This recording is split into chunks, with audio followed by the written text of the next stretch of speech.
സന്നിധി തന്നിൽ നായക. Good morning. ഏവർക്കും നല്ലൊരു പ്രഭാത വന്ദനം നേരുന്നു. ഇന്നത്തെ പ്രഭാത ഡിവോഷനിലേക്ക് നിങ്ങളേവരും ഞാൻ ക്രിസ്തുവിൻ്റെ നിസ്തുല നാമത്തിൽ സ്നേഹവന്ദനം ചെയ്തുകൊള്ളുന്നു. ഇന്നത്തെ പ്രഭാത നമ്മുടെ ചിന്താവിഷയം സൃഷ്ടാവിനെ ആരാധിക്കുക എന്നുള്ളതാണ്. പ്രിയമുള്ള ദൈവജനമേ, നമുക്കറിയാം നാം ആരെയാണ് ഈ ലോകത്തിൽ ആരാധിക്കേണ്ടത്. ഇന്നത്തെ പ്രഭാതത്തിൽ നമുക്ക് നൽകുന്നതായ വേദവാക്യം വെളിപ്പാട് പുസ്തകം 14 അധ്യായം 7 വാക്യം. ദൈവത്തെ ഭയപ്പെട്ട് ദൈവത്തിന് മഹത്വം കൊടുപ്പീൻ, ദൈവത്തിൻ്റെ ന്യായവിധിയുടെ നാഴി വന്നിരിക്കുന്നു. ആകാശവും ഭൂമിയും സമുദ്രവും നീരുണ്ടാക്കിയ ദൈവത്തെ നമസ്കരിപ്പീൻ എന്ന് അവൻ അത്യുച്ചത്തിൽ പറഞ്ഞുകൊണ്ടിരുന്നു. ഇവിടെ ഇന്നത്തെ പ്രഭാതത്തിലെ ചിന്താവിഷയം ഒന്നാമത്തെ ദൂതൻ്റെ ദൂതാണ് നമുക്കവിടെ നൽകിയിരിക്കുന്നത്. ഈ ദൂത് നാം വായിക്കുമ്പോൾ സൃഷ്ടാവിനെ ആരാധിക്കുക. വെളിപ്പാടിൽ പറഞ്ഞിരുന്നതായ ഒന്നാമത്തെ ദൂത് നാം നമ്മുടെ സൃഷ്ടാവിനെ ആരാധിക്കണം. എന്തുകൊണ്ടാണ് ഞാനും നിങ്ങളും ഈ ദൈവത്തെ ആരാധിക്കണം എന്ന് പറഞ്ഞതിന് കാരണം ഈ ഭൂമിയിലേക്ക് ദൈവം നമ്മെ സൃഷ്ടിച്ചത് കൊണ്ട്. ഇന്നത്തെ ലോകത്തിൽ നാം ജീവിക്കുമ്പോൾ ഇന്നത്തെ ലോകത്തിൽ അനേകം മക്കൾ സൃഷ്ടാവിന് പകരം സൃഷ്ടിതാവിനെ അവിടെ നമസ്കരിക്കുന്നു, അവിടെ ആരാധിക്കുന്നു നമുക്ക് കാണാൻ സാധിക്കും. എന്നാൽ ഇവിടെ നാം പുറപ്പാട് പുസ്തകം 20 അധ്യായം 8 മുതൽ 11 വരുന്ന വായിക്കുമ്പോൾ, ഇത് പഠിക്കുമ്പോൾ നമുക്ക് മനസ്സിലാകുന്ന ആരെ ആരാധിക്കണം. ദൈവത്തിൻ്റെ കൽപ്പന അവിടെ വ്യക്തമായിട്ട് കൊടുത്തിട്ടുണ്ട്.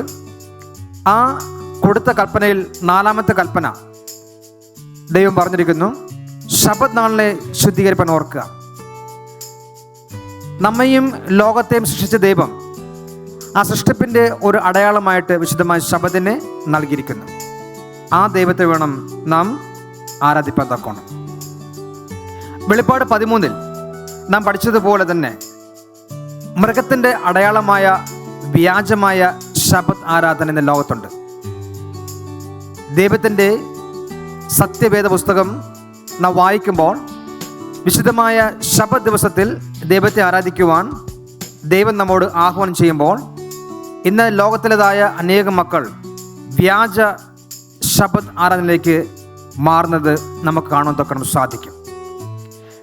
തിരുവചനം സൃഷ്ടിപ്പിൻ്റെ ദൈവത്തെ ആരാധിക്കുമെന്ന് തൊക്കണം പറയുമ്പോൾ അനേകം പേരും തിരുവചനത്തിന് എതിരെ ആരാധിക്കുന്നു. ദൈവം നമ്മുടെ സൃഷ്ടാവ് മാത്രം, അവിടുന്ന് നമ്മെ വീണ്ടെടുപ്പുകാരൻ കൂടി ആണ് നമ്മുടെ ദൈവം. ഈ ദൈവത്തെയാണ് ഞാൻ നിങ്ങളും ഇന്നത്തെ പ്രഭാതത്തിൽ ആരാധിക്കേണ്ടത്. എന്തുകൊണ്ട് നാം ദൈവത്തെ ആരാധിക്കണം എന്ന് ചോദിച്ചു കഴിഞ്ഞാൽ, ഒന്ന്, ദൈവം ജീവങ്കിലേക്ക് നമ്മെ കൊണ്ടുവന്നു. രണ്ടാമതായിട്ട് നമ്മൾ രക്ഷിക്കപ്പെടുവാൻ തക്കോണം ആ ദൈവം വളരെയേറെ ആഗ്രഹിക്കുന്നു. മൂന്നാമതായിട്ട് യേശു പറഞ്ഞു, അവർക്ക് ജീവൻ ഉണ്ടാകുവാനും അത് സമൃദ്ധിയായിട്ട് ഉണ്ടാകുവാനും യേശു വന്നത് എന്ന് പറഞ്ഞിരിക്കുന്നു. പ്രിയമുള്ള ദൈവജനമേ, ഈ ലോകം നമ്മുടെ ജീവിതയാത്രയിൽ യഥാർത്ഥമായ ദൈവത്തെ ആരാധിക്കേണ്ട ദിവസം വിശുദ്ധമായ ശബത്ത് ദിവസം. ഞാൻ നേരത്തെ നിങ്ങളോട് പറഞ്ഞു കഴിഞ്ഞു, ഈ ഭൂമിയിൽ എന്നെയും നിങ്ങൾ സൃഷ്ടിച്ചത് ആ വലിയ കർത്താവാണ്. ആ ദൈവത്തെ മാത്രം നാം ആരാധിക്കുക. വ്യാജമായ ആരാധനയിൽ കൂടി നാം കടന്നു പോകാതെ ദൈവത്തിൻ്റെ ന്യായപ്രമാണം നമ്മോട് എന്ത് പറയുന്നു, ആ സത്യമായ ആരാധന നാം കണ്ടെത്തി അതിൽ ആരാധിക്കുക, അതിൽ ജീവിക്കുക. ദൈവം നമ്മെ അനുഗ്രഹിക്കുമാറാകട്ടെ. ഒരു കാര്യം കൂടി അവസരമായിട്ട് പറയാൻ ആഗ്രഹിക്കുന്നു. നമുക്കൊരു നിത്യജീവൻ തരുവാൻ തൊക്കണം നമ്മുടെ കർത്താവ് ഈ ഭൂമിയിലേക്ക് കടന്നു വന്നിരിക്കുന്നു. ആ നിത്യജീവൻ നമുക്ക് മാത്രമല്ല, ഇന്ന് ലോകത്ത് ജീവിക്കുന്ന സകല മക്കളും, നാനാ ജാതി മത സകല മക്കളും രക്ഷ പ്രാപിക്കണമെന്ന് ആ ദൈവം ആഗ്രഹിക്കുന്നു. ആയതുകൊണ്ട് പ്രിയമുള്ള ദൈവജനമേ, ഇന്നത്തെ പ്രഭാത ജാഗരണം നിങ്ങളായിരിക്കുന്ന സ്ഥലങ്ങളിലേക്ക് നിങ്ങൾ നിൽക്കുമ്പോൾ നിങ്ങളുടെ കരത്തിലെ വേദപുസ്തകം നിങ്ങൾ തുറക്കുക, അന്വേഷിക്കുക, സൃഷ്ടാവിനെ ഞാൻ എങ്ങനെ ആരാധിക്കണം. ആ സൃഷ്ടാവിനെ ആരാധിപ്പാൻ തക്കോണം ഈ പ്രഭാത ജാഗരണം നമ്മ ഇവരും അതിനെ ഒരുങ്ങുമാറാകട്ടെ. നമുക്ക് പ്രാർത്ഥിക്കാം.